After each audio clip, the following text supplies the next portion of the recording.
സല്ലല്ലാഹു അലാ മുഹമ്മദ് സല്ലല്ലാഹു അലൈഹി വസല്ലം. സല്ലല്ലാഹു അലാ മുഹമ്മദ് സല്ലല്ലാഹു അലൈഹി വസല്ലം. നിങ്ങൾക്ക് പിറക്കുന്ന മക്കള് നിങ്ങളുടേത് മാത്രമാവണേ. നിങ്ങളെ മക്കൾ നിങ്ങളുടേത് മാത്രമാവണം. ഈ ആയത്തിന്റെ തഫ്സീറിൽ അതാ പറയുന്നു, ബിസ്മില്ലാഹി അല്ലാഹുമ്മ ജന്നിബിനശ് ശൈത്വാന വജന്നിബിശ് ശൈത്വാന ഫീമാ റസഖ്തനാ എന്ന് പറഞ്ഞിട്ടല്ലാതെ നീ നിന്റെ ഭാര്യയെ സമീപിക്കരുത്. അല്ലാതെ സമീപിച്ചാൽ അതിൽ പിറക്കുന്ന മക്കള് നിന്റെ മക്കളല്ല, നിന്റെ മാത്രം മക്കളല്ല. നീ പറഞ്ഞതിനേക്കാൾ അവർ കേൾക്കുക, നിന്നേക്കാൾ കൂടുതൽ അവർ അനുസരിക്കുക. അവർ പിശാചിന്റെ ദുർബോധനങ്ങൾക്കാണ് എന്ന് മുത്തുനബി പറഞ്ഞിട്ടുണ്ട്. ഒന്നുകൂടി പറഞ്ഞോട്ടെ മക്കളെ, ഏതായാലും ഇങ്ങനത്തെ ഒരു വിഷയമാണല്ലോ തെരഞ്ഞെടുത്തത്.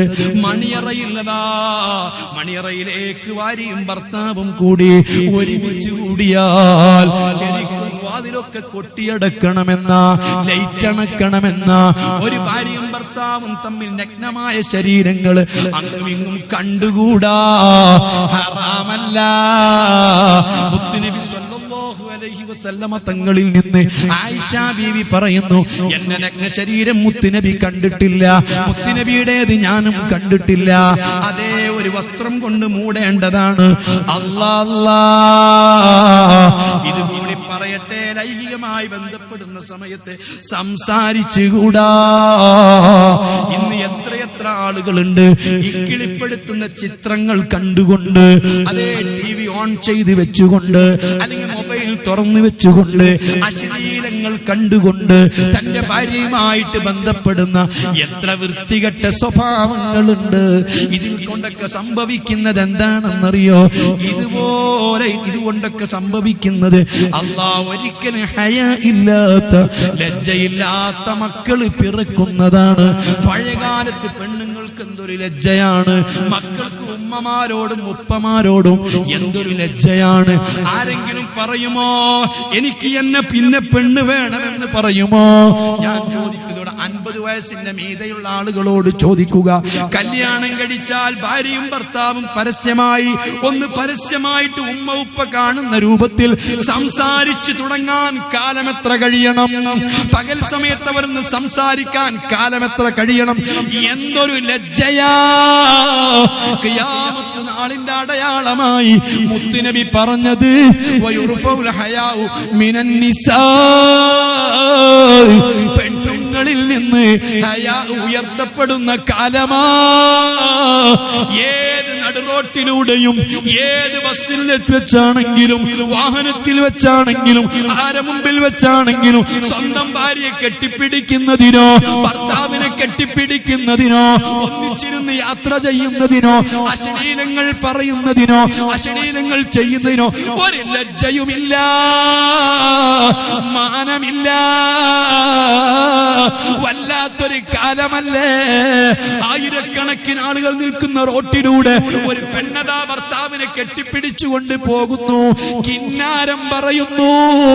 ബസ്സിന്റെ സീറ്റിലിരുന്നു കൊണ്ട് അതാ പരസ്യമേ ആളുകൾക്ക് മുമ്പിലിരുന്ന്, പെണ്ണേ വല്ലാത്ത മോശമാ, ചെറുപ്പക്കാരാ വലിയ മോശമാ, ഇതൊന്നും പൂർവീകരിൽ കണ്ടിട്ടില്ല.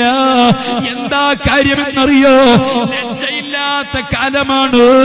അല്ലാ ഇതൊന്നും തെറ്റാണെന്ന് പറയാൻ ഈ നാട്ടിലാളില്ല, സമൂഹത്തിലാളില്ല, കുടുംബത്തിലാളില്ല, മഹല്ലത്തിലാളില്ല.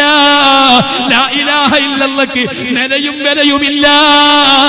റബ്ബ് പരിഗണിക്കൂല, ഇജാബത്ത് കിട്ടൂല. ശത്രുക്കളെ കൊണ്ട് പടച്ച റബ്ബ് നശിപ്പിക്കുന്നതാ, ഹലാക്കാക്കുന്നതാ. മുത്തുനബി പറഞ്ഞതാ, മുഹമ്മദുർ റസൂലുള്ളാഹ്. ഭാര്യയും ഭർത്താവും ലൈംഗികമായി ബന്ധപ്പെടുമ്പോ അങ്ങോട്ടും ഇങ്ങോട്ടും നഗ്നമായിട്ട് കാണുന്ന, ലൈറ്റിൽ കാണുന്ന രൂപത്തിലാണെങ്കിൽ ആ ബന്ധത്തിൽ പിറക്കുന്ന മക്കൾക്ക് ഹയാ ഉണ്ടാവില്ല. മുഹമ്മദുർ റസൂലുള്ളാഹ് അതുകൊണ്ടാ ഇങ്ങനത്തെ മക്കള് പറഞ്ഞത്. ഏത് ഉപ്പയോടും പറയാൻ മകന് മടിയില്ല, മകൾക്ക് മടിയില്ല, എന്തും ചെയ്യാൻ മടിയില്ല. ഇതൊക്കെ എങ്ങനെ വന്നതാണ്? കാരണം മനസ്സിലാക്കി ചികിത്സിക്കണം. ഞാനിതൊക്കെ പറഞ്ഞതുകൊണ്ട് നിങ്ങൾക്ക് ബോധമുണ്ടാകുന്നു ഞാൻ മനസ്സിലാക്കുന്നു. അണുമണി തൂക്കം ഈമാൻ ഉണ്ടെങ്കിൽ, ശത്രുക്കളെ കൊണ്ട് നിങ്ങൾ നരകയാതന അനുഭവിക്കാതിരിക്കണമെങ്കിൽ, പടച്ചറബ് നിങ്ങളെ പ്രാർത്ഥന സ്വീകരിക്കണമെങ്കിൽ, ഈ കണ്ണുനീരിനൊരു പരിധി വേണമെങ്കിൽ, ഞാൻ പറഞ്ഞത് കേട്ടോളൂ. അള്ളാഹു തൗഫീഖ് തരട്ടെ, അള്ളാഹു നമുക്ക് ബോധം തരട്ടെ. അതുകൊണ്ട് മണിയറയിലെ രഹസ്യം രഹസ്യമായിട്ട് സൂക്ഷിക്കണം. അത് പരസ്പരം കാണാനുള്ളതല്ല, അതൊരു മറയാണ്. അതൊക്കെ വെളിച്ചത്ത് വന്നാൽ, അതൊക്കെ നഗ്നമായ പരസ്യമായി തീർന്നാൽ, അതിലൂടെ പിറക്കുന്ന മക്കൾക്ക് ലവലേശം ഹയാ ഉണ്ടാവുകയില്ല. മുഹമ്മദുർ റസൂലുള്ളാഹി. ഹയാ ഇല്ലാത്ത മക്കളും, ബറക്കത്തില്ലാത്ത മക്കളും, ഗുണം ചെയ്യാത്ത അറിവും, ഫലമില്ലാത്ത വിദ്യാഭ്യാസവും, അതാണ് നമ്മുടെ ശാപമായി മാറിയത്. അതുകൊണ്ടാണ് ഈ ഉമ്മത്തി രൂപത്തിൽ തകർന്നു പോയത്. അതുകൊണ്ട് തിരുത്താൻ ഉദ്ദേശിക്കുന്നവർ, നന്മയിലേക്ക് തിരിച്ചു വരാൻ ഉദ്ദേശിക്കുന്നവർ, ഈ നാട് നശിക്കരുത് എന്ന് ഉദ്ദേശിക്കുന്നവർ, ഈമാനോട് ജീവിക്കാൻ ഉദ്ദേശിക്കുന്നവർ തിരുത്തിയിട്ട് പടച്ച റബ്ബിലേക്ക് മടങ്ങണം എന്ന് ഞാൻ എന്നോടും നിങ്ങളോടും വസിയത്ത് ചെയ്യുകയാണ്. അല്ലാഹു നമുക്ക് തൗഫീഖ് തരട്ടെ. ഇജാബത്തുള്ള സദസ്സിൽ ഈ സദസ്സ് അല്ലാഹു ഉൾപ്പെടുത്തി തരട്ടെ. അല്ലാഹു നമ്മെ സലാമത്താക്കട്ടെ. അതുകൊണ്ട് ലാ ഇലാഹ ഇല്ലല്ലാഹ് എന്ന വചനത്തോട് ചെയ്യേണ്ട ഹഖ്, അതിനെ നിസ്സാരപ്പെടുത്താതിരിക്കൽ. മഅസിയത്തുകൾ ചെയ്യുമ്പോൾ മനസ്സുകൊണ്ടെങ്കിലും വെറുക്കാൻ കഴിയണം, കൈകൊണ്ട് തടയാൻ കഴിയണം, നാവ് കൊണ്ട് പറയാൻ കഴിയണം, ഉപദേശിക്കേണ്ടത് ഉപദേശിക്കാൻ കഴിയണം. ഒന്നിനും കഴിയില്ലെങ്കിൽ ഹൃദയം കൊണ്ട് വെറുക്കാനെങ്കിലും കഴിയണം. ആ കാലത്ത് ഇവിടെ ശിക്ഷകൾ വരില്ല, ഇവിടെ അദാബ് ഇറങ്ങുകയില്ല, ശത്രുക്കളെ കൊണ്ട് അള്ളാഹു നമ്മെ നശിപ്പിക്കുകയില്ല. അല്ലാതിരുന്നാൽ ഇനി ഒരുപാട് കാര്യങ്ങൾ കാണാൻ പോകുന്നതേ ഉള്ളൂ. അള്ളാഹു നമുക്ക് സലാമത്ത് തരട്ടെ. ഇജാബത്തുള്ള സദസ്സിൽ അള്ളാഹു നമ്മുടെ സദസ്സ് ഉൾപ്പെടുത്തി തരട്ടെ.